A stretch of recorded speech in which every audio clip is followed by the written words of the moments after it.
Some of the more common things. Before we start, Rebecca, I'm just going to have you, we've got 2 of the cases, but I'm going to have you go and actually open the medical emergency kit. The reason being is when a doctor will provide, or will call for it, and usually it's the provider saying, hey, can you get this from the kit? Right. It's going to be the assistant that tends to go and do it.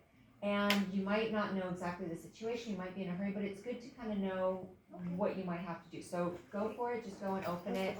Over here. It's really right there. And then, Go back, go. Jessica, where on general side is the emergency kit? Do you know? Where the anesthetic? So just explain, because some of the providers may not know, or.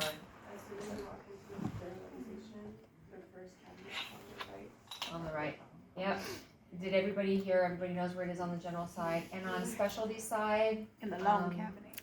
In the long cabinet where anesthetic is kept in sterilization.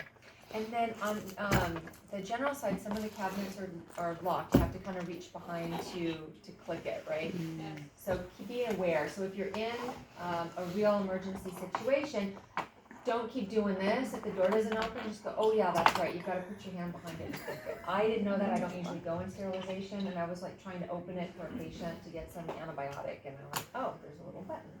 So for providers, if we go in there, just to know.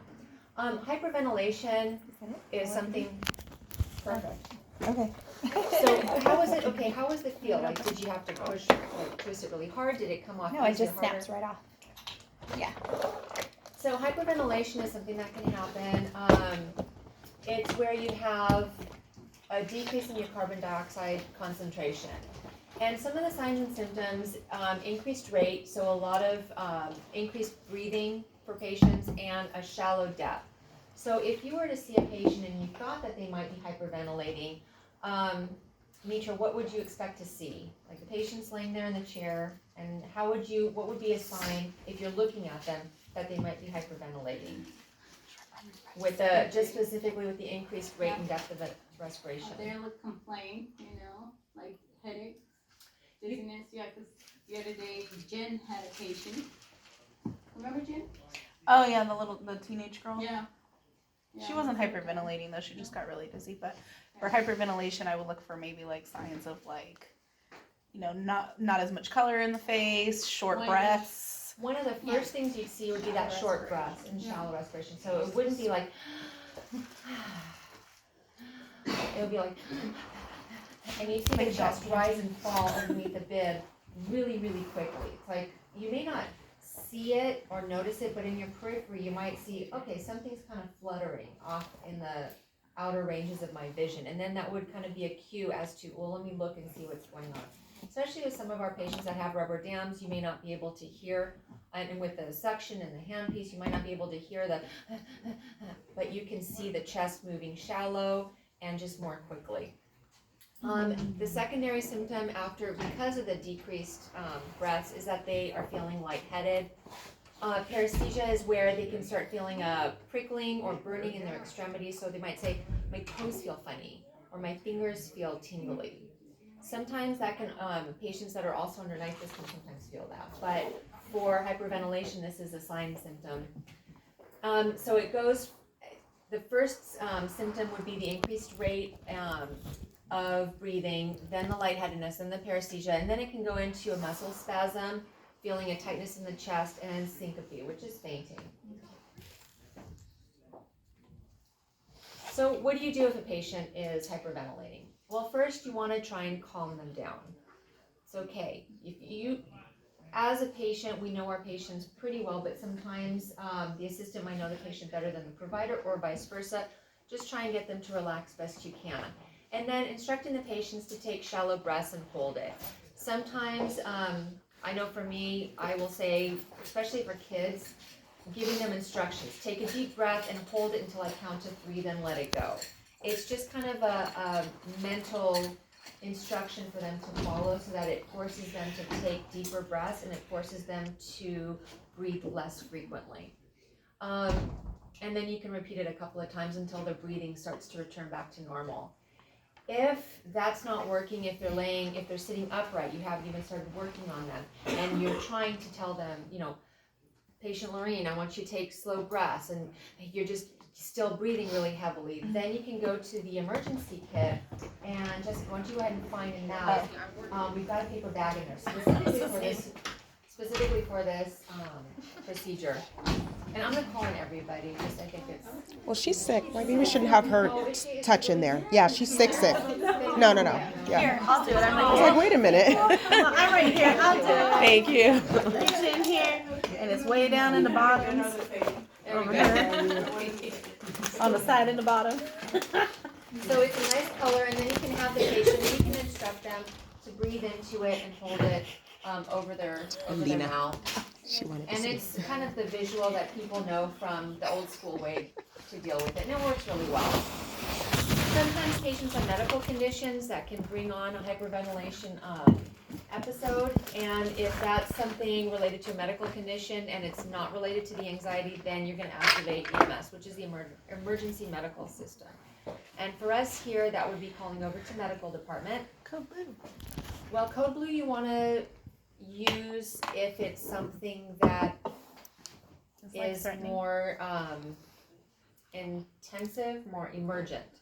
Triage nurse then. Yeah, triage nurse, yeah. So you would call over to them, hey, I've got a patient who is hyperventilating, I can't get them to stop. And then if they might say, oh, well, you know what, go ahead and call a code blue, then you got it from the triage nurse to do so. But let's try to have somebody from medical come over and look first. Can you page a triage nurse, or they always want a phone call? They prefer a phone call. Because they got questions and stuff. Any questions on hyperventilation? We don't want to scare anybody out of patients. Sometimes though we can't get, because in order to call nurse triage, we're instructed to call the front desk over in medical. And there's been times where I've had to call for a nurse triage, and I've had to call every single extension more than once before anybody even answers. And I finally got frustrated and called straight back to the back office to one of the RNs or one of the MAs and said, I need a nurse triage because nobody was answering, and I don't know if it's because they're on the line. So I feel like we should have some kind of secondary contact for that if like they're If busy. you really need to and you can't get through, page it. Okay. It just wouldn't be it wouldn't be my first line of. Right. And it's also better not to ever call any front desk directly. I don't know if you guys are aware, we have 2 extensions for the front desk, and what it does is put you in the phone queue, so you're gonna, whoever's available will pick you up, so you would just dial 2002. So it's gonna bring you to any of the front Okay, desk 'cause persons, or even the back checkout person, because it rings to Barb, and she can answer that. Yeah, because So- in the back office next to our phone and sterilization, we have a thing that says nurse triage, and it gives us the extensions to But call. yeah, I'm just telling you, there's a new, so you can dial 2002. Just like the front desk here, if you guys 2002. can't get a hold of somebody, you can just do 2003 for dental, instead of calling to see which person's at the front, and because it rings That's to the good person to that's know. available. I'm just letting you know. So we have phone queue It's good to extensions, know. 2002 for medical, maybe you could just write it on there, 2003 for the dental front desk, and that's when we'll put you guys where it's gonna ring to everybody that's in the phone queue. Perfect. 2003. Asthma, there's a lot of patients that mark down asthma, and it's helpful if, when you're updating the health history, if you can mark current or in the past. Sometimes patients have had asthma as children, sports related, which might not be necessarily pertinent 20 years later. But if they have current asthma, you can also tell sometimes by their medications. Some of them are on inhalers, some of them are on daily medication. But it's a reversible bronchial constriction. So what that means is the breathing tube gets constricted and it becomes so tight that you can't get air to pass through it. It would be like trying to drink a nice thick smoothie through one of those small little coffee stirrers. You just aren't not getting enough through that. And so it can lead to too little oxygen in the blood. Well, the first sign would be they're coughing, they're wheezing, they're short of breath. Again, think of it as trying to suck that smoothie through that small little straw. You can't really get enough through there. And because they can't breathe and they're short of breath, they might be taking more breaths. And sometimes you could even think, well, maybe they're hyperventilating. Well, looking at them or calling a provider if you are the only assistant and you're like, I'm not sure which one this is, going next door to your closest room saying, Doctor, I'm sorry, can you please come immediately to room 3? I have a question for you. And I think we're all going to be pretty good about that. If an assistant comes and says, we need you right away, we know that it's not gonna be something that is run-of-the-mill, it's gonna be something extraordinary and we should come right away. So, taking a look, you're gonna hear that it's an audible intake of breath usually. And because they can't breathe, they're gonna start to get very anxious because they want to breathe. They really do want to breathe. They're very agitated because they feel nervous, the lack of oxygen to the brain. And then as they are losing the oxygenation, they're going to become very pale and their lips and nail beds might become a little cyanotic, which means basically just a bluish hue to the coloring. Some of our patients have great lipstick that never comes off, so you won't be able to use that as a telltale sign. And then the fourth one, the accessory muscles of respiration. So what you might see is instead of using their chest, you can see like their belly, like their whole body. It's like they're trying to use every single muscle to get a breath into their lungs. And confused and lethargic, they're not sure what's going on, they're agitated, they're worried, they're like, help me. Any questions on the signs and symptoms? It can be kind of scary when you see somebody going through this. The treatment. A lot of patients that have chronic asthma, chronic meaning long term, they can sometimes feel that an attack is coming on and they might raise their hand, I feel an asthma attack, or where's my inhaler? They might not have a lot of time to actually ask for things, so just be aware. You want to place them in a sitting position. The best thing is first to ask them, do you have your inhaler with you? And sometimes they'll point to their purse, and sometimes you'll hear the providers ask when we've got patients that have asthma, do you bring your inhaler with you? And a lot of times they'll say, oh no, it's in my car. Well, you know, it's not going to help you much if you have an asthma attack in our office, so please next time bring it with you. And if they don't have it with them, then you're going to go to the emergency kit. Tasha, why don't you grab the inhaler from that, and then you can hold it up and show everybody. And what does it say on the... It's albuterol sulfate, 90 mcg per actuation. So what you want to do with that, does anybody here have, well, no, I don't want to ask that. So for the inhaler, what you do is you're going to take it and you want to shake it because you want to mix the medication, and then you want to prime it. So you're not going to just give it to the patient blank like that. Get it prepared for them because you've got time from when you're walking over from the emergency kit back into the operatory.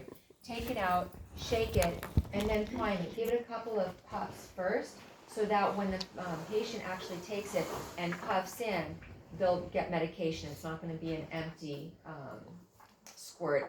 Think about it when you get lotion for the first time or shampoo. You got to pump that thing a couple of times before anything actually comes out. Same thing with the inhaler. Usually 2 puffs, and then that'll help just to relax the muscles. Think of it as that small straw becoming a bigger straw, so now they can get more oxygen.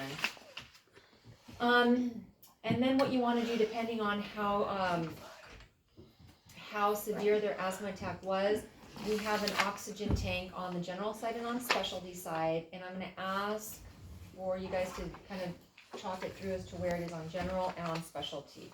Then you're on specialty sometimes, right? So where would it be on the specialty side, the oxygen tank, if you needed it? Lab.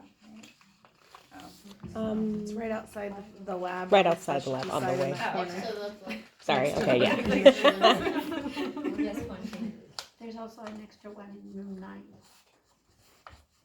Where in room against the back wall? By the Sorry, I was trying. That thing's getting on my dang nerves. I know, it's Sorry. been on my And nerves. this is why we go through this, because things move. You might be on one side more one year, and then the next year you move to another side of the clinic, so you just kind of are more familiar where everything is. Is he dead? No, it flew to you. He's somewhere. I don't Wants to know know. about Whatever. asthma. Yeah. And on the general side, Natalia, where would it be? Over across from room 1. Across from room 1. You're like, you tell me. You tell me. I don't Period. carry it, but across from room 1. And hold down, you Where know, the blood pressure is right. and then you're It's gonna my area. She was like, I trip over the thing. So usually that's going to be enough to get the patients back to where they need to be. And sometimes questions are, well, can we go ahead and continue working on a patient? really you wanna use your best judgment, and I would ask the provider if they feel comfortable, or if they think that the asthma attack happened at the very beginning and it was severe. If the patient is super shaken up, you may wanna defer treatment. But if the patient's like, no, I drove from LA, I'm fine, I know this happened, it happens frequently, I'm okay, continue treatment. Yes. I was gonna say, I think it's a good idea if they have asthma attack to like check their blood pressure and pulse, cause for me, I've had asthma, usually like sports use, so I don't have to deal with it, cause I don't do a lot of stuff, but when I had my severe accident that ended up being a pulmonary embolism, I thought it was an asthma attack, and they ran and gave me an inhaler and I took it, but when they took my pulse, it was like 360. So I'm saying without someone checking me, we would have known doctor, calling it and then me getting sent over to go to the ambulance. So I'm just saying that someone who has asthma too might think it is an asthma attack and it could be more. Cause like I said, that was the only time I've ever felt that and wheezing. So I was like, it's just an asthma attack, but it wasn't. Typically, that wouldn't be, To the, check the blood pressure. to check the make blood sure everything's pressure.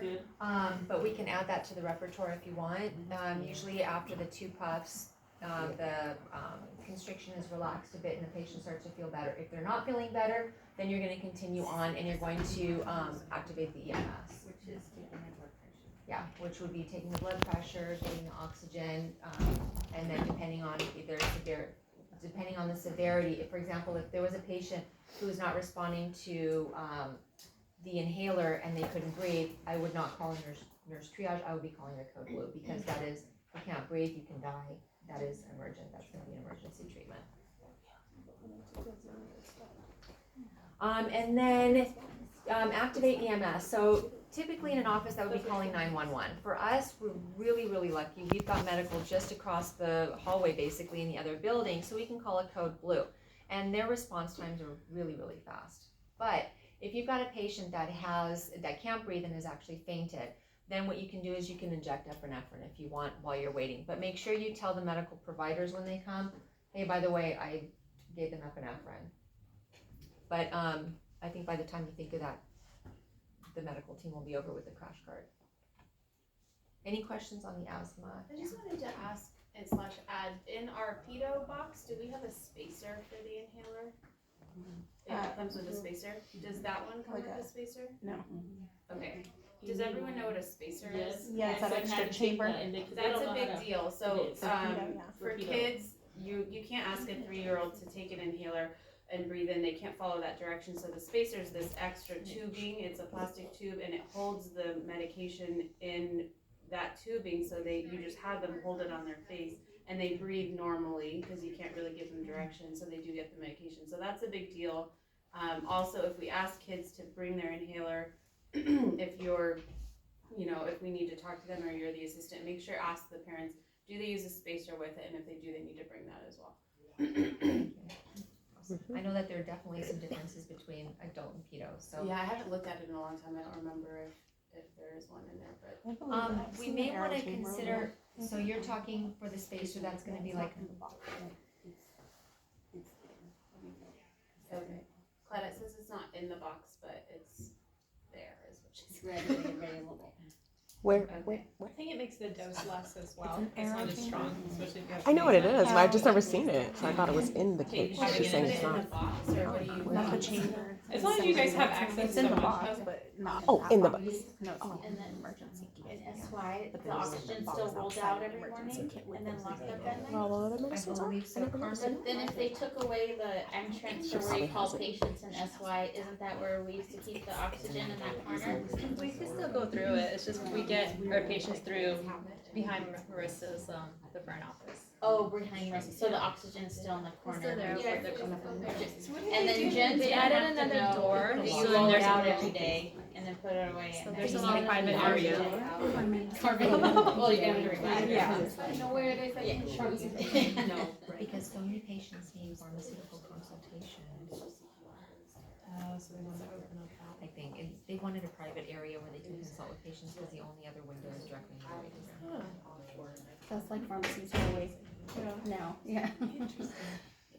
So anaphylactic reactions, there's 2 different types that we're gonna go over. Type 1 is an immediate hypersensitivity. So what would happen on this one is let's say you had an exposure to an allergen. So for me, it's almonds. For some people, it could be pollen.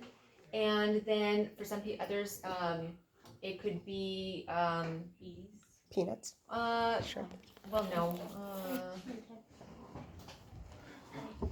Dogs and cats. Yeah, there you Could go. be what? It could be, yeah, Oh, there wait, could be oh, a number Could be of anything. type one. Hypersensitivity. Yeah, hypersensitivity. So within 1 to 15 minutes following re-exposure of the allergen, patient can start coughing, sneezing, wheezing.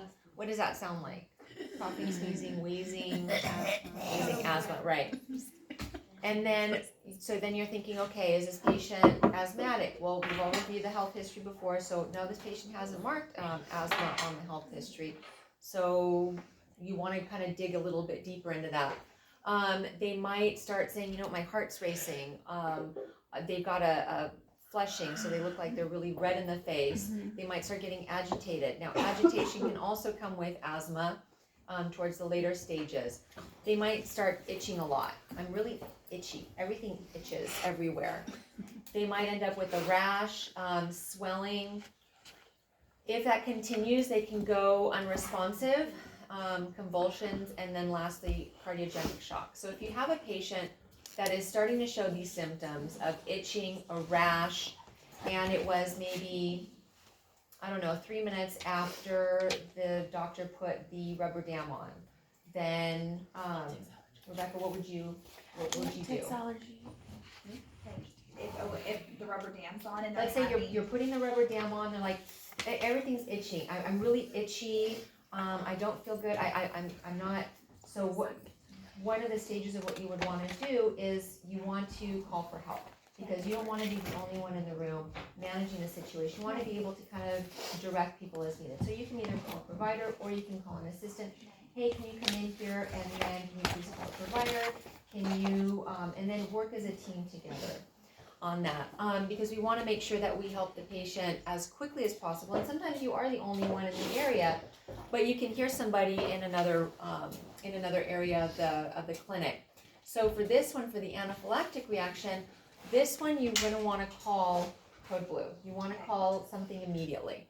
This is not going to be a nurse triage situation, because you can spend 5 minutes trying to get somebody on the phone and then another 5 minutes for them to come over. So you're going to seat them in a recumbent position. So that's basically just head down, legs are going to be elevated, and you want to give them the epinephrine. So Julie, do me a favor and find the epinephrine in the medical box. We'll slide that around. Do you know what it does when it lands? Ew. I know. I'm all ew. Like, I'm trying to get that hanger. I can't. We should have 2 different types in there. We've got an adult package and we've got a pedo package. Now, sometimes you're not sure, okay, well, is this patient, they're 10 years old, but maybe they're a larger 10-year-old. Well, I don't know if I should use the adult or the pedo side. If you're ever not sure, err on the dose of higher versus less in this situation. And what you're going to do is you're going to take the pen, and if you can open it, I think you actually have a trainer in there, the orange capped one. And then you can pass that one around if you want, so people can kind of look at it. It's pretty self-explanatory. It's pretty easy. You're going to unpack it, and then you just stick it in the meaty flesh of their thigh, and you're going to push the button. Don't worry about going through clothes. And then you're just going to inject that into the area. You can repeat it in 20 minutes, but hopefully you won't be, because you will have called a Code Blue. Medical will be over with their crash cart. So for the child one, it's going to be half the dose, but you're also going to have called Code Blue. And then monitor their vital signs. So once you give them, you're going to give them the epi first, then you're going to bring the oxygen, the blood pressure, and you're going to start taking vitals. Any questions on that? It says you can use a defibrillator. We have, is it 1 or 2? How many do we have in the clinic? I did get 2. The good crash information. cart. Yeah, if you're wondering. It's not just for me. Multi-purpose room. Multi-purpose room and in the gym too. Don't they have one in the